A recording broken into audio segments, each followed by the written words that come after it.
खान हूँ। नाज़रीन, सबसे पहले मैं, क्योंकि आपको पिछले वीलॉग में मैंने बताया था कि बोर्ड ऑफ पीस में पाकिस्तान ने जाने का फ़ैसला किया, अमेरिका ने दावत दी कि आप आ जाएं, तो पाकिस्तान वहाँ पे जा रहा है।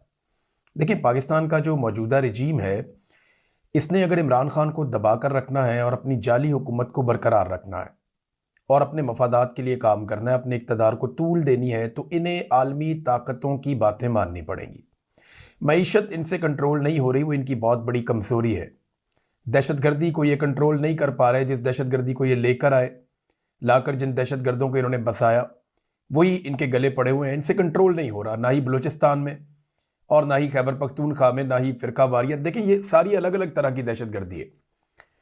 जो बलूचिस्तान में दहशतगर्दी हो रही है वो बिल्कुल एक अलग किस्म की है, जो खैबर पख्तूनख्वा के अंदर हो रही है वो बिल्कुल एक अलग तरह की है, और जो इस्लामाबाद में खुद कुछ धमाका हुआ है उसके पीछे दाइश का हाथ बताया जा रहा है। तो पाकिस्तान में अलग अलग तरह की दहशतगर्दी है, और इन सब से पाकिस्तानी कौम को और पाकिस्तान के इदारों को सबको मिलकर निपटना पड़ेगा।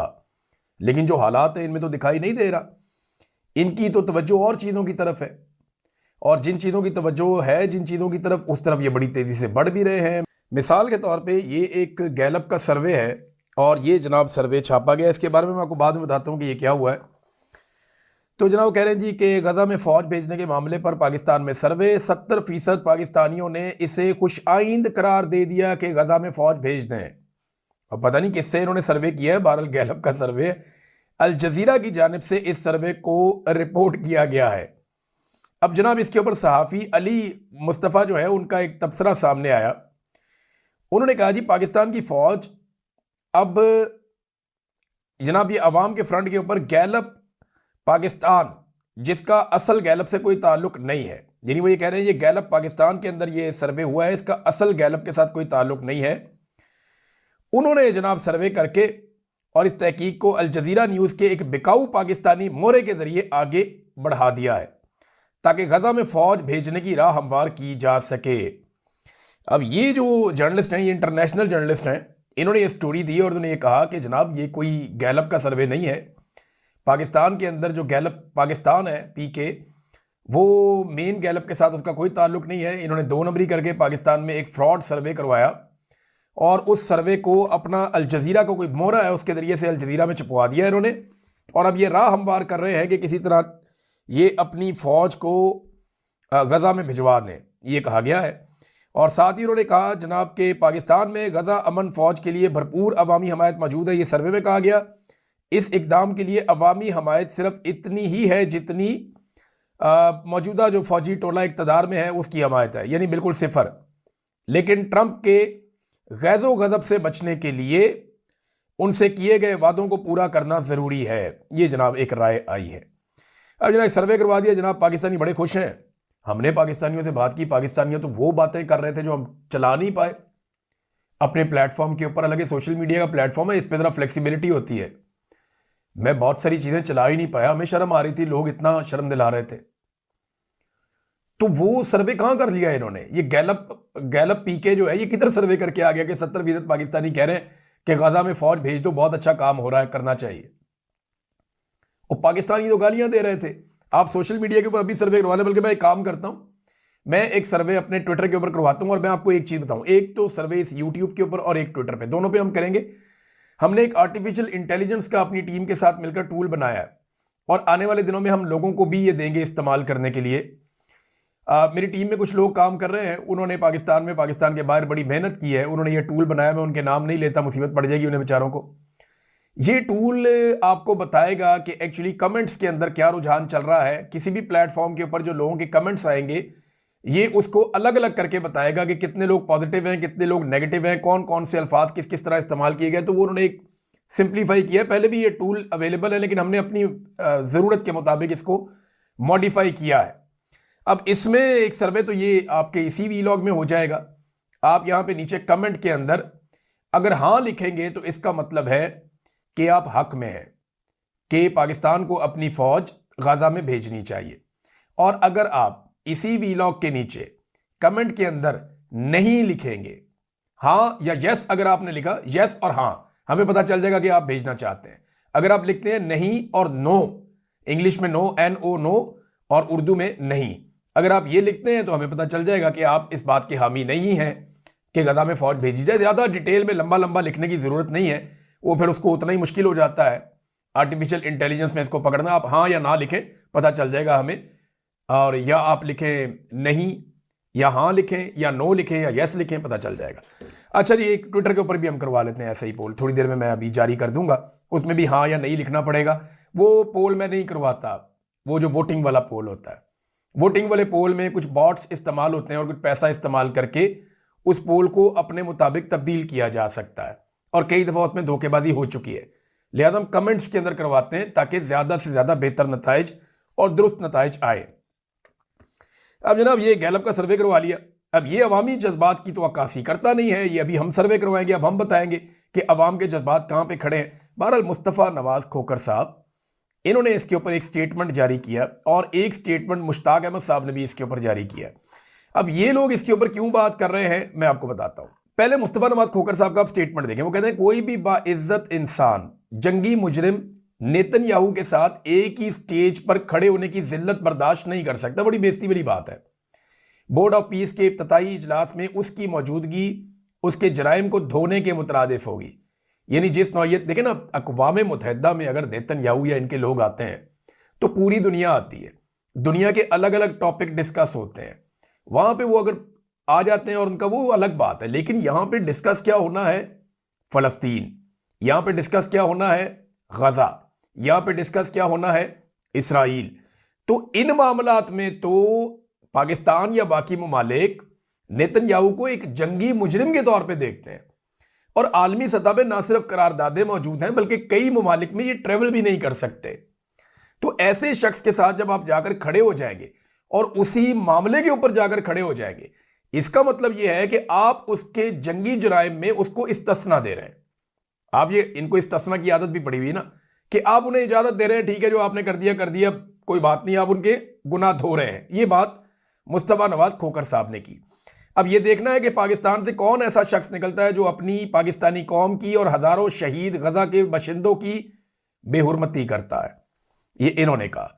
मुश्ताक अहमद साहब ने इसके ऊपर एक ट्वीट दिया, उनका भी आप सुन लें बयान। एक्स सेनेटर मुश्ताक अहमद साहब कहते हैं कि शहबाज शरीफ का बोर्ड ऑफ पीस के इजलास में जाना, मस्जिद अक्सा के इन्हदाम की खुल्लम खुला ऐलान करने वाले जंगी मुजरिम नेतन्याहू के साथ एक मेज पर बैठना, हाथ मिलाना, सलाह मशवरे करना, इसराइल को तस्लीम करने की तरफ पेशकदमी है। इसकी मुज़ाहमत करेंगे। वैसे मैं आपको सीरियसली बताऊं, पाकिस्तान की मिलिट्री एस्टेब्लिशमेंट की ये नई ख्वाहिश नहीं है, बहुत पुरानी ख्वाहिश है। वो हमेशा से चाहते हैं कि पाकिस्तान इसराइल को तस्लीम करे, लेकिन वो ये कहने से इसलिए डरते हैं कि बड़ा लंबा अरसा उन्होंने ये चूरन पाकिस्तानियों को बेचा कि हम जेरूशलम जाएंगे और उसको फतह करेंगे। देखें ना, वो एक जर्नैल है, उसकी एक वीडियो भी थी, कोई फौजी ऑफिसर था, वो अंग्रेजी के अंदर अहादीस का तर्जुमा पढ़ के सुना रहा था कि तुम देखोगे कि काले झंडों वाले निकलेंगे और वो फतह करेंगे, हिंदुस्तान के हुक्मरानों को बेड़ियों में जकड़ के लाएंगे, फिर वो जाएंगे जेरूशलम की तरफ जाएंगे और उधर जाके शाम में। तो वो सारी हदीस अंग्रेजी में पढ़ के सुना रहा था, लोगों से दाद वसूल कर रहा था कि हम ही वो लोग हैं जो जाएंगे। तो सारी जिंदगी इन्होंने ये वाला चूरन क्योंकि कौम को बेचा था, बल्कि अपनी फौज को भी बेचा था।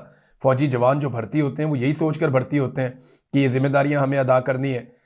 तो वो बड़ा मुश्किल हो जाता था कि पब्लिकली वो आके ये बात कहते। लेकिन ये ख्वाहिश पाकिस्तान की मिलिट्री एस्टेब्लिशमेंट के दिलों में बड़े लंबे अरसे से पनप रही है कि वो इसराइल को पाकिस्तान तस्लीम करे या उनके साथ मामलात को नॉर्मलाइज करे। तो ये कर सकते हैं आसिम मुनीर साहब, उनके पास इस वक्त ताकत है, स्याह सफ़ेद के वो मालिक बने हुए हैं पाकिस्तान में, और वो ये कर सकते हैं। लेकिन इसकी कीमत फिर पूरे इदारे को चुकानी पड़ेगी। जो एक खला पैदा हो जाएगा पाकिस्तानियों और पाकिस्तान के इस बड़े इदारे के बीच में, उसको फेल करना फिर मुश्किल हो जाएगा। लोग बाद औक़ात मौके पर रद्देमल नहीं दे सकते, लेकिन लोगों के अंदर जो चीज़ पैदा हो जाती है उसे फिर ख़त्म नहीं किया जा सकता। वो आपके लिए एक मुस्तकिल मुसीबत बन जाएगी।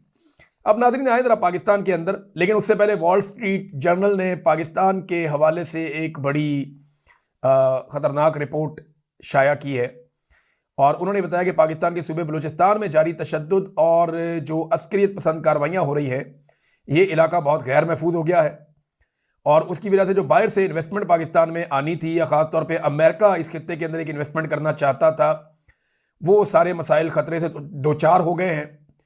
और चीन का असर रसूख कम करने के लिए जो मुकाबला अमेरिका करना चाह रहा था, इस बदअमनी की वजह से अमरीकी मनसूबा ख़तरे में पड़ गया है। क्योंकि कंपनियों को अपने लोगों और काम करने वालों की हिफाजत की फिक्र लाहक है। अब ये जनाब बलूचिस्तान के बारे में खबर छप रही है, वॉल स्ट्रीट जर्नल में छप रही है। तो ये दहशतगर्दी पाकिस्तान के लिए एक बड़ा इशू बन गई है। सरमायाकारी ना आने की एक तो वजह पाकिस्तान में सियासी इस्तेहकाम नहीं है, अदलिया आज़ाद नहीं है और मल्टीपल रीजंस हैं। लेकिन कुछ सरमायाकारी जो है वो सरकार खुद भी कर लेती है मैनेज, कि जनाब आपको हम ज्यादा फायदा दे देंगे, आप पैसा लेकर आ जाए पाकिस्तान में, छोड़े अदलिया को, छोड़े चीजों को, हम आपको गारंटी करते हैं। लेकिन मामला यह है कि जो गारंटी दे रहा है कल उसने रहना या नहीं रहना ये भी नहीं पता ना। एक सियासी अदम इस्तेहकाम है। अब दहशतगर्दी का इतना बड़ा फिनोमिना है कि उसके बाद तो कोई इस तरह मुंह भी नहीं करता। ये इशू आपको हर हाल में रिजॉल्व करने पड़ेंगे। इमरान खान साहब से आज फिर उनकी फैमिली मुलाकात करने के लिए जाएगी, पता नहीं मुलाकात होगी या नहीं होगी, कोई नहीं जानता आसिम मुनीर के अलावा। अगर वो हुक्म दे देंगे तो मुलाकात हो जाएगी, अदालत की तो कोई जरूरत ही नहीं है कि अदालत कुछ कर सकेंगे। सुप्रीम कोर्ट ऑफ पाकिस्तान में जब पाकिस्तान तहरीक इंसाफ के वकला ने आवाज उठाई कि जनाब हमारे क्लाइंट से मुलाकात करने दें, आप ये कहते हैं केस सुनने हैं तो क्लाइंट से मिलना तो हमारा हक है ना, जिस आदमी पे केसेस हैं, हमें जाकर उससे मुलाकात करने दें, हम उससे बात करते हैं, हम आएंगे, केस लड़ेंगे, हमें मुशावरत का वक्त दिया जाए, मौका दिया जाए अपने क्लाइंट से मिलने का। लेकिन अदालत ने फौरी तौर पे कोई रिलीफ इसमें नहीं दिया, ना इस पे फैसला किया। आज फिर ये केस लगेगा, हो सकता है कि अदालत दूसरी तरफ की बात सुने और उसके बाद आज कोई मुलाकात के लिए हुक्म दे दे। क्योंकि देखिए 8 फरवरी से डरे हुए थे फील्ड मार्शल और उनके सियासतदान। 8 फरवरी तो गुजर गया, तो क्या हुआ 8 फरवरी को?